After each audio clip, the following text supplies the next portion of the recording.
Good morning, student. Class 12th Math exercise 10.3 question number 12. If vector a dot a is equal to 0 and vector a dot b is equal to 0, then what can be concluded about vector a?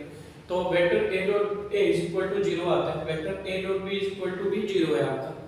Then what can be concluded about vector b? तब आप vector b के बारे में क्या कहेंगे? तो क्या result निकलेगा? देखो since vector a dot a is equal to 0, इसका मीन्स क्या है? इसका मीन्स ये है कि vector A is a zero vector. ये कैसा वेक्टर होगा? जीरो वेक्टर होगा. तभी तो vector A equal to zero आएगा. दोनों सेम है और जीरो के इक्वल आ रहा है तो means of it a zero ही होगा. तभी 0.00 ही आया होगा. अब आपके पास ए डॉट बी अब देखो अगर ये आपका जीरो है, 0.b है तो इसकी वैल्यू जीरो ही आएगी. अब b की वैल्यू b जीरो हो या ना हो, that's not matter. It is not matter. ये डिपेंड नहीं करेगा इस पर.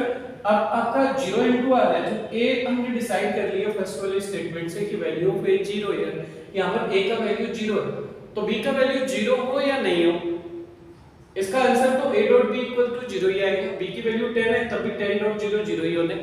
b की वैल्यू जीरो है तो भी 10.0 जीरो ही होगा, क्योंकि a का वैल्यू आपने फर्स्ट वाले स्टेटमेंट से डिसाइड कर लिया कि a is zero vector.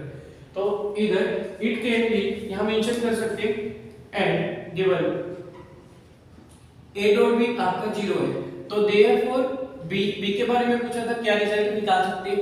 Therefore vector b may be zero vector और नॉन जीरो वेक्टर. ऐसा कह सकते हैं कि ये जीरो वेक्टर भी हो सकता है, नॉन जीरो वेक्टर भी हो सकता है. जब a डॉट b जीरो आ रहा है, a ऑलरेडी आपने डिसाइड कर लिया फर्स्ट स्टेटमेंट से a जीरो वेक्टर है. जब a जीरो वेक्टर है तो ये आपका b जीरो होगा तो भी जीरो ही आएगा, नॉन जीरो होगा तो भी जीरो होगा. तो मे बी ये जीरो वेक्टर और non zero vector. That is our answer. That's done. इतना ही करना था इसमें.